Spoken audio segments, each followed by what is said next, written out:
My friends, today we're going to make the Tools of Titans book cover by Tim Ferriss. And interesting here is that, as you can see, the book cover is pretty simple. And in the nonfiction area, you don't need flashy or big airbrushed covers. Your book's job is to catch your customer's eye and nothing else. Your book's cover's job is to stand out on that page. So if you look at Tim Ferriss's other books, like The 4-Hour Workweek, you will see something similar. The point is, he tested these book covers. He didn't just think of them, what would be flashy and catch my customer's eye. He tests them first. The 4-Hour Workweek he tested with Google AdWords, and it was his least favorite cover, but it was the one that got the best conversions. So you can go here and you right-click on the book cover, open it in a new tab, and download it, and then put it in Inkscape. Now you will see that this book cover is almost exactly US letter size. This is a very good size. It's kind of close to the golden ratio of 0.6. And before you start with Inkscape, you must learn the keyboard shortcuts like F1 and F2.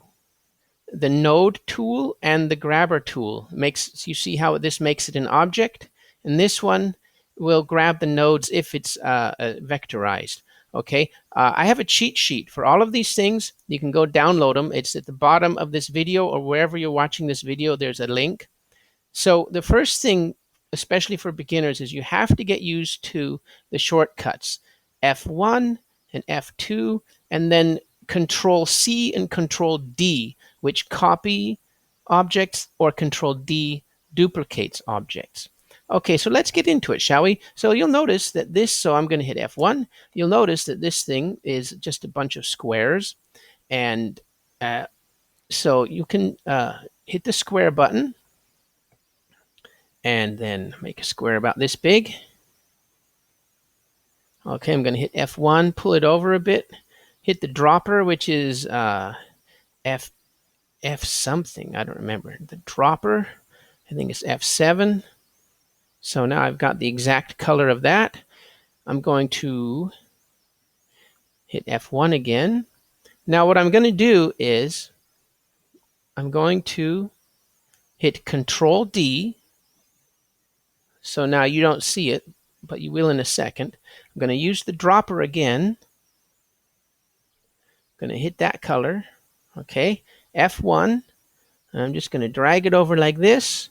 So now I've got the book cover background basically exactly right. So I marked those. I used the Shift key to mark multiple objects. And now I'm going to hit Control G. Now it is one group. I grouped these two together. You see that? Okay, so there is the background. Let's go make some lettering and that wrench. Now, there are some tricks here. There's like 3 or 4 ways to make that wrench. And my favorite way is to go to our buddy Google. Let's see. And what you got to do is look for a PNG. So we'll search wrench.png. Okay, we'll go to images. And you'll see several wrenches here. Now, the important point is to get a PNG because PNGs have transparencies. JPEGs do not. So let's see if we can use one of these wrenches. I'm looking for the right shape, not the right color. We can change the colors and all that stuff. This one is really close. So I'm going to open that in a new tab, Control click. That one's not bad.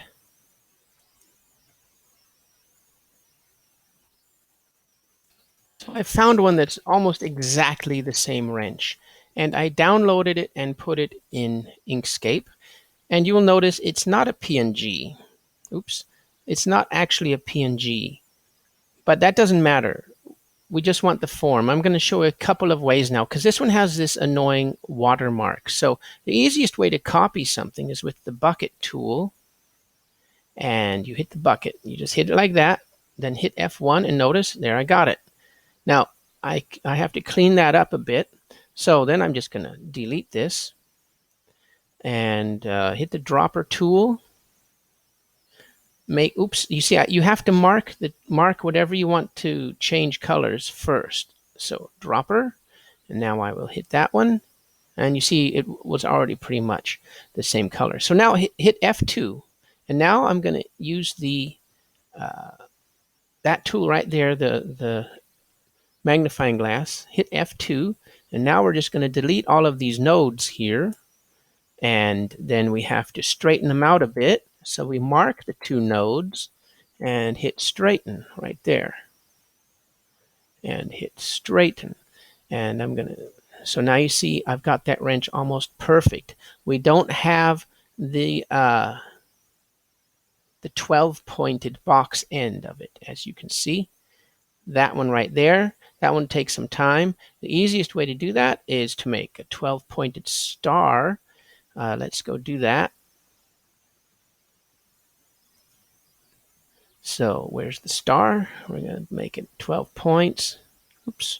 So do something like that. Don't need them like that. That's kind of almost exactly like a wrench. Now I'm going to hit F1. I'm going to change colors. And now watch what we're going to do here.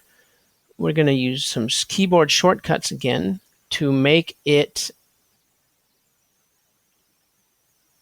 cut out the path. So I hit Shift to mark all of these objects, and now I hit Control minus, boom, and there we go. There's that. Now you can see with Inkscape that you could make this wrench just as easily by making some objects here, right? And okay, so F1, and I'm going to Shift click and then push Control plus. Now it's one object. Do that again. Control plus. So you see how quickly you can do this stuff. You don't even have to copy. So F2, I'm going to add a point here, double click, or so. Now I'm just going to, well, no, wait a second. Let's do that again. Another click, and then like that. So you can see now how I can, this has to be cusp. Hit the cusp one right here, cusp. And you can see how you don't have to scrape these things from the internet, really. You can really just quickly make these things yourself. And where's that star again? F1. Let's make the star red. And so Shift click, I marked them. Now Control minus. You see that? And there I got a wrench, and I can make it any color I want. So, well, how long did that take? 30 seconds? Of course, you know, it takes a little while to get it more perfect and stuff. But as you can see, Inkscape is super duper powerful. So hit F2. So this node here, we wanted to smooth it, right? There you go. And now you've got that smooth, the smooth edge right there, or no edge. Okay, I'm going to erase that. So that shows all objects on a page. Let's get that wrench, the exact size. Control, you have to hit, oh, no, Control Z. You have to hit Control when you grab things to keep the aspect ratio. As you can see, it's not the exact same thing. I'm not going to make this perfect because of brevity, but you could if you wanted to. Okay, so there's that. Now the easiest way, again, to copy things is with the paint bucket tool. You can copy the F1, the letters like that, and then you can clean them all up. So I'm going to hit this button so it zooms in on that. F2. So then you see I would erase here. I would move that one over, and I would straighten out the nodes like that. I would now even them out, make them all parallel or inline like that, see? And you can do that here, cleaning it up. like that. You see how that straightens it all up? So I can now do this throughout the entire book cover and copy all of the words like that. Or, of course, you can just add the words yourself. So let me make those words much larger. Now, this is where you can really go wild with Inkscape, because what you need to look for is TTF fonts, true type fonts in internet, and then add them to your system. So that's a tutorial in itself, TTF fonts, how to add fonts to your system. A word of caution, don't add too many, okay? But you can really just go crazy looking for free fonts. You can look at the images right here and see what they look like, and just look for fonts you like and then install them on your system. So I'm a Linux geek, and so that works really well. But you can do it in Windows too. How to install TTF fonts on Windows. Now, like I said, be careful, because you can install too many, and then you get this huge menu like this. Okay, so right now I have this stop. Okay, I have this one marked. I'll go to my fonts here and just pick one like that, and it changes them all. Okay, so we're going to find one that's close to this and just write these words out. Or you use the bucket tool to just copy them straight out, right? And then I'll show you how to make that transparency.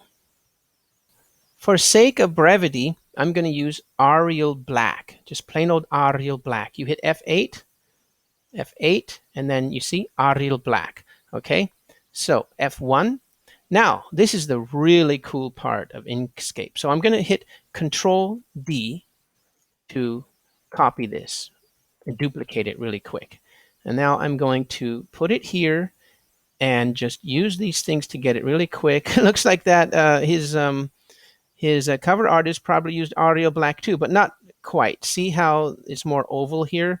Okay, we could really go off and go on for hours, but for now I'm just going to use Arial Black. And you see, if you hit twice, you can rotate, hit it again, and then you got these.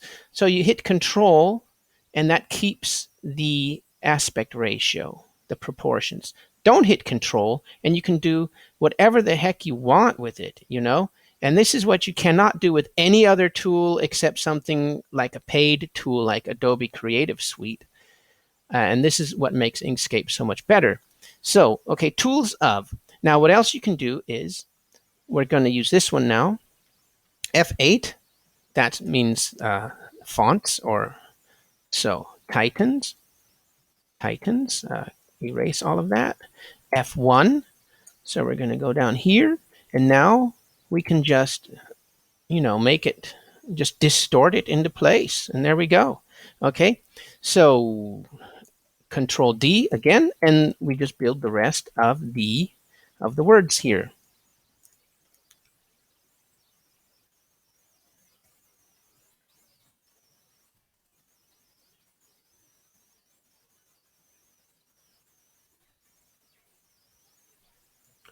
Okay, so go there and just move it into place. So where's that paint dropper tool? There we go. Hit that one. There, you got it. F1, mark this one. Paint dropper tool again. Copy that color there. F1, mark those. Paint dropper, copy that color again. There you go. Okay, F1. Now let's see here. We are going to do this. Marked all of those words. Okay. And now I'm going to group them. Control G. Now we need a yellow rectangle. Pretty darn straightforward, isn't it? So, okay. I'm going to zoom in on that to make it exactly the right size. There we go. And there we go. Okay. Zoom out. Bring these words back in. Okay. Control Shift click. You see how they're marked? Control G. Now I got them all back. Okay. So what I'm going to do now is I'm going to write these words, and it'll probably be two different texts, and then put them here on this square. And I'm going to do that off camera now to save time.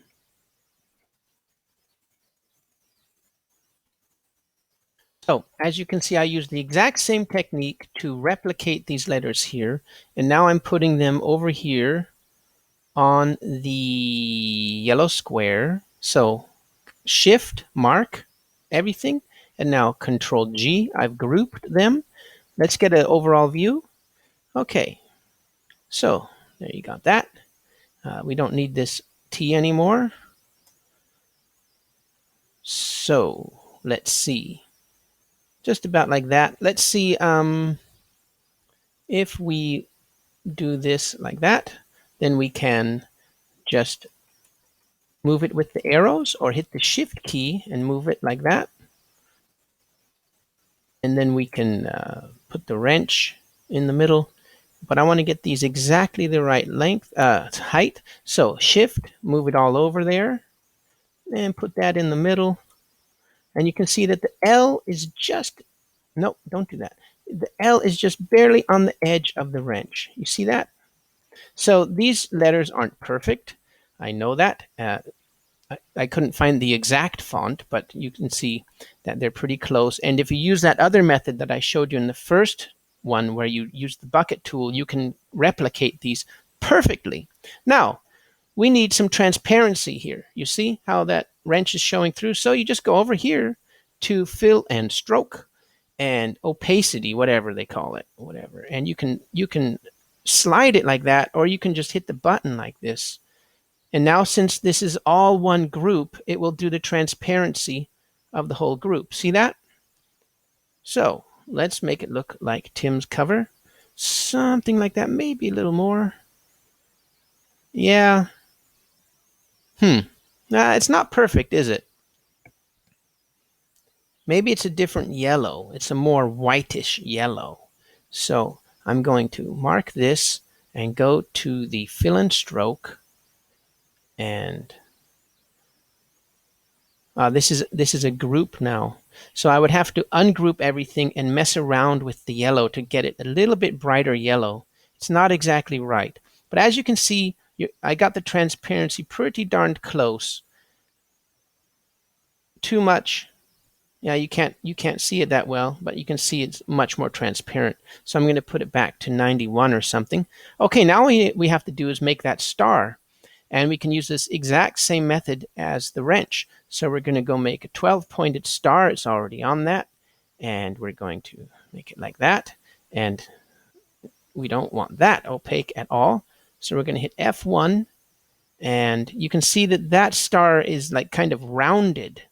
So let's go zoom in on that. Okay, so I had to go off camera there for a second to figure that out. What you do is you make any pointed star. Okay, F1, and I'm going to make this one.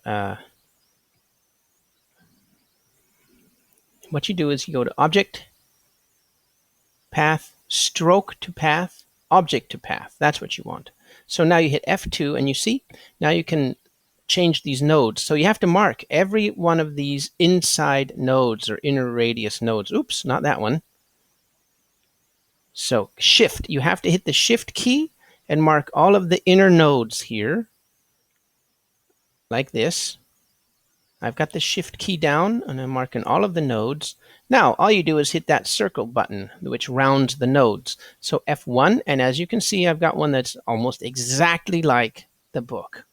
Okay, so you could play with that a bit to make it even more perfect, but I'm going to go off camera again and make the lettering. Lettering is straightforward. You just use the lettering tool, which is F8, yeah? And you've got italic and colors. It's just like any other Microsoft Word document to make the letters, okay? So I'm going to go off camera to do that.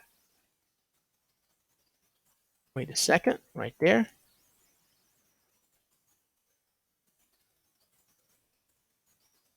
Okay, so same thing as before.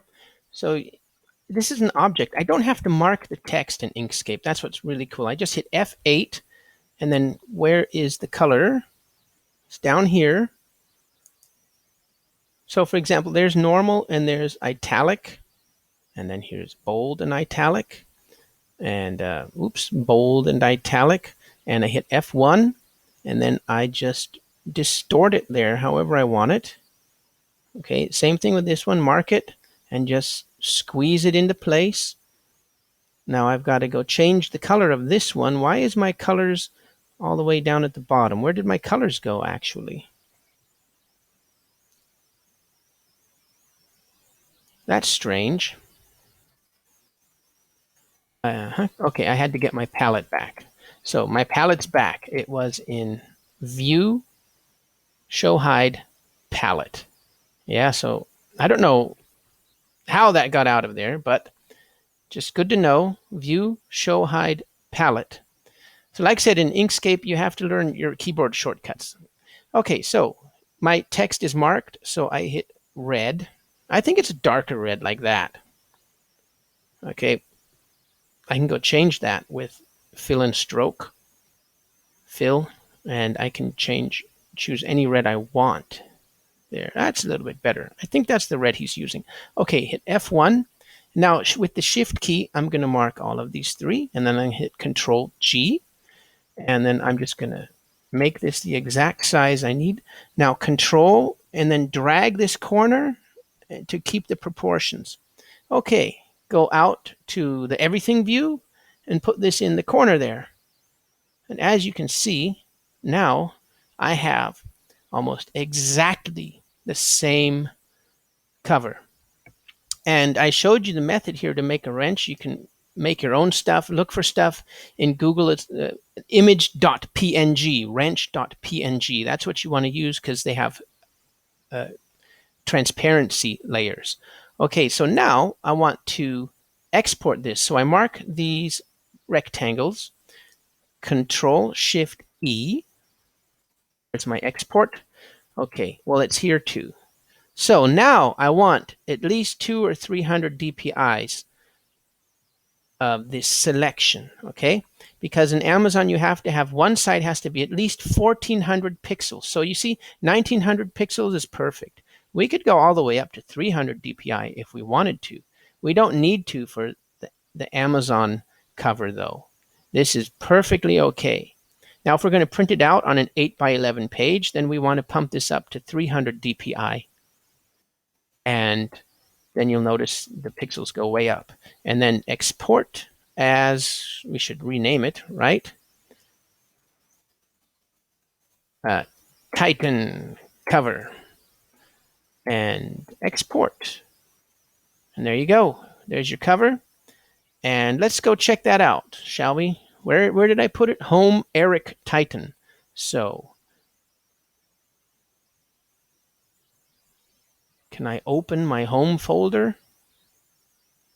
There we go. Home Eric.